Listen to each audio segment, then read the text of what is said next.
Pemirsa, salah satu pekerjaan yang disukai Rasulullah Shallallahu Alaihi Wasallam adalah berdagang. Dalam sebuah hadis, Nabi Shallallahu Alaihi Wasallam bersabda, "Pedagang yang baik adalah yang mudah dalam membeli dan mudah pula dalam menjual." Hadis riwayat Bukhari. Tak sekedar perkataan, Rasulullah sendiri mengamalkan bagaimana cara berdagang yang baik. Bahkan contoh teladan itu telah dilakukan beliau sebelum diangkat menjadi utusan Allah Subhanahu wa Ta'ala. Saat usianya baru menginjak 25 tahun, Nabi Muhammad telah menjadi seorang pebisnis yang sukses. Tak kurang dari 18 kali, beliau melakukan ekspedisi dagang baik di dalam maupun luar negeri. Pedagang yang baik bermula dari mental mandiri dan pantang menyerah. Dan sejak masih anak-anak, Nabi Muhammad telah hidup mandiri. Hal inilah yang membentuk mentalnya menjadi pedagang yang kuat dan pantang menyerah. Sebelum menjadi pedagang, beliau telah menggembala kambing milik orang-orang demi memenuhi kebutuhan sehari-hari. Barulah ketika usianya 12 tahun, beliau mulai belajar berwirausaha dari pamannya Abu Thalib. Saat usianya 17 tahun, Nabi Muhammad semakin mahir berdagang. Tidak hanya ke Syam, kafilah dagang yang dipimpin oleh beliau sudah pernah berniaga di Yordania, Busra, Irak, Bahrain, dan Yaman. Beberapa kunci berdagang dilakukan Nabi Muhammad SAW, di antaranya adalah Nabi selalu menentukan terlebih dahulu segmentasi pasar. Dan yang beliau pelajari adalah kebiasaan, cara hidup, dan kebutuhan sehari-hari masyarakat tempatnya berdagang. Tak heran jika dagangan beliau selalu berbeda di tiap kota yang didatanginya. Semua tergantung kebutuhan masyarakat di tempat tersebut. Kemudian Nabi Muhammad SAW juga tak pernah mengecewakan pelanggannya. Beliau tak membeda-bedakan pelanggan, apakah itu elit bangsawan, orang biasa, atau bahkan budak sekalipun. Menghormati pelanggan adalah kunci untuk kelancaran bisnisnya. Selanjutnya, Nabi juga melakukan perluasan jangkauan bisnis ke banyak wilayah. Dengan begitu, reputasi produk-produknya kian dikenal oleh masyarakat luas. Nabi Muhammad SAW pun selalu jujur dengan kualitas barang dagangannya. Kelebihan atau kekurangannya selalu dijelaskan kepada pelanggannya. Tidak pernah sekalipun beliau mengurangi takaran atau timbangan. Beliau juga tidak melakukan perang harga dengan sesama pedagang lainnya. Seperti firman Allah Subhanahu wa Ta'ala dalam surat Asy-Syu'ara, "Sempurnakanlah takaran dan janganlah kamu termasuk orang-orang yang merugikan. Dan timbanglah dengan timbangan yang lurus. Dan janganlah kamu merugikan manusia pada hak-haknya. Dan janganlah kamu merajalela di muka bumi ini dengan membuat kerusakan." Quran Surat Asy-Syu'ara ayat 181-183. Karena sifatnya yang jujur, Nabi Muhammad sebagai pedagang akhirnya menemukan self-branding. Ya, sebelum menjadi Rasulullah, beliau sudah digelari masyarakat Arab sebagai Al-Amin atau orang yang bisa dipercaya. Self-branding itulah yang memudahkan beliau dalam berbisnis. Dan self-branding yang sudah sejak dulu dilakukan Rasulullah SAW dalam menjalankan bisnisnya, ternyata masih menjadi salah satu strategi marketing yang paling jitu saat ini. Konsep self-branding dan mempertahankan kualitas serta inovasi berdasarkan kebutuhan zaman itu pula yang dilakukan Abraham dalam mengelola kedai bisnisnya.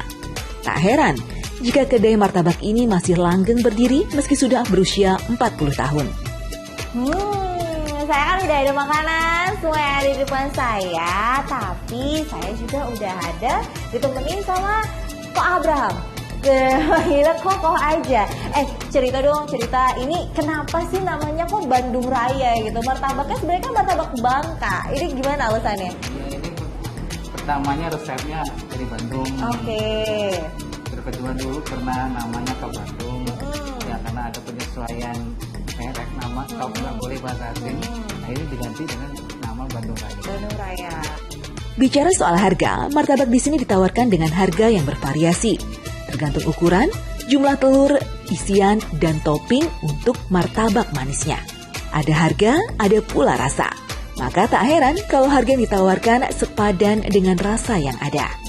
Nah, kalau soal harga, dari tadi kita belum membahas sih soalnya harganya berapa aja sih. Aku cuma tahu martabak mini, tadi saya udah ngobrol di bawah, martabak mini 22.000. Tapi kalau yang lain, kayak martabak telur, ini berapa? Kalau martabak telur yang 3 telur itu harganya 105.000. Oke, ya. Martabak manis? Ya, martabak manis ini kalau yang komplit versi ini yang setengah, loyang itu ya 80.000.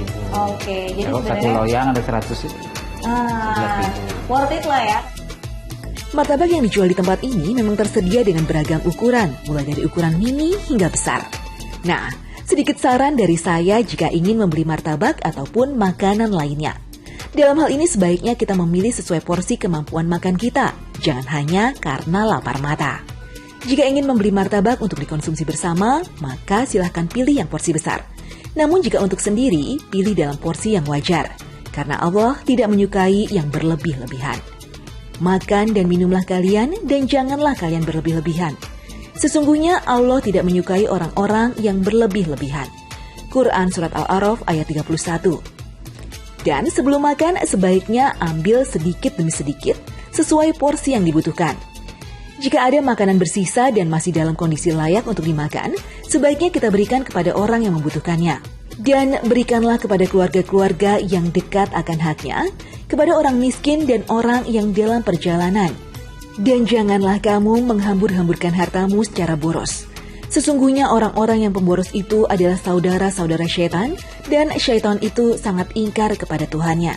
Quran Surat Al-Isra ayat 26-27. Ya, janganlah kita mubazir terhadap makanan. Berikan kepada yang membutuhkan, atau bila kita ingin mengonsumsinya kembali esok, sebaiknya simpan dengan cara yang tepat di lemari pendingin. Saat hendak dikonsumsi, baru dihangatkan.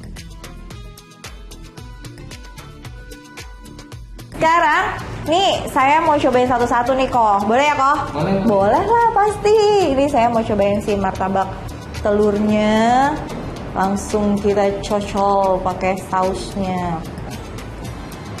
Bismillahirrahmanirrahim.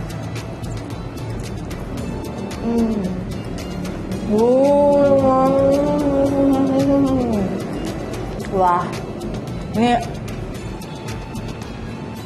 lembut sama ini saya beneran deh. Ini porsinya tuh tebel kan, potongannya tebel, tapi begitu dikunyah, begitu digigit, ini karena memang telur bebeknya itu yang bikin gurih dan bikin enak. Saya nggak tahu bumbunya ini tuh juga saya rasanya pas banget, manisnya dapet, asemnya dapet, dan nggak terlalu kental juga, jadi langsung yang kayak meresap ke dalam gitu. Wah, nggak pakai bumbu juga. Acarnya lagi. Dengan sama acar, Iya. bener-bener. Saya udah cuci tangan ya, jadi saya pakai tangan aja nih, saya tambahin acar, cabe sama si timun.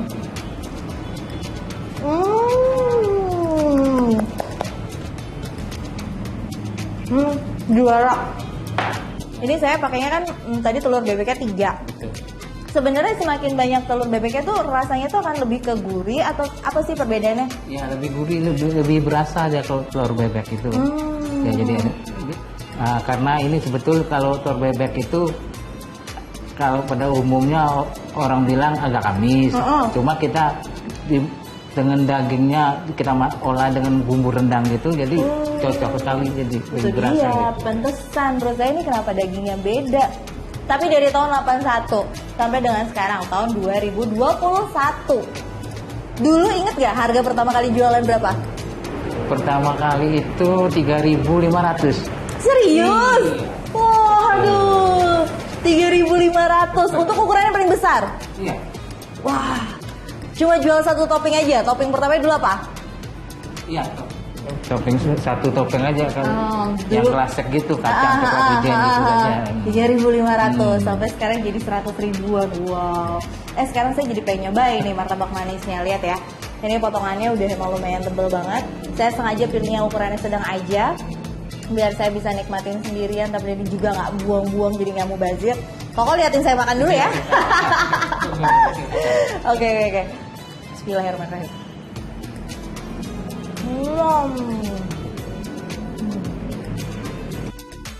Pemirsa, salah satu kunci sukses Abraham dalam mengelola kedai martabaknya adalah keuletan dan kerja keras yang terus ia terapkan sejak pertama kali ia mendirikan kedai martabaknya pada 40 tahun yang lalu. Tapi ini tuh dari dulu memang buka di Cipete atau ini baru berapa lama? Nah, sudah dari awal bukan? Dari di sini. awal memang buka di sini. Wah. Oke. Dan dulu biasanya 24 jam karena pandemi, jadi waktunya disesuaikan gitu ya. Oke, tapi kalau misalnya yang rumahnya jauh-jauh, tenang, pakai online aja itu bisa gitu, tinggal pesan aja. Sekarang berarti tutupnya jam berapa kok paling malam? Jam 11. Bukanya jam 7 pagi. Tetap lama ya. Iya. Ini kayak terakhir makan di sini, apalagi temenin sama yang punya. Dan kalau yang ngiler juga pokoknya jangan lupa pesan aja. Tapi biar saya nggak bikin ngiler karena nanti kalau bikin ngiler doang saya dosa. Saya pamit undur diri aja deh, karena udah 30 menit juga nih saya dari mulai datang ke sini emang niat lapar. Sampai akhirnya saya mau kenyang-kenyang nih, saya mau ngabisin makanan saya. Makasih ya kok, udah ngobrol bareng dan semoga ini juga jadi bermanfaat nih buat pemirsa Muslim Masak ini bahwa usaha itu memang harus dimulai dengan tekun, dengan niat. Tadi Koko bilang dari mulai harga 3.500 di tahun 81 sampai sekarang udah harga 100 ribuan. Yang penting adalah satu, konsisten dengan rasa, betul ya. Jangan pernah merubah rasanya biar pelanggannya juga nggak kabur kemana-mana. Nah kayak gitu saya Reni Rizky pamit undur diri. Jangan lupa untuk saksikan terus program Muslim Masak ini di waktu dan jam yang sama. Assalamualaikum warahmatullahi wabarakatuh. Dadah kok. Bye.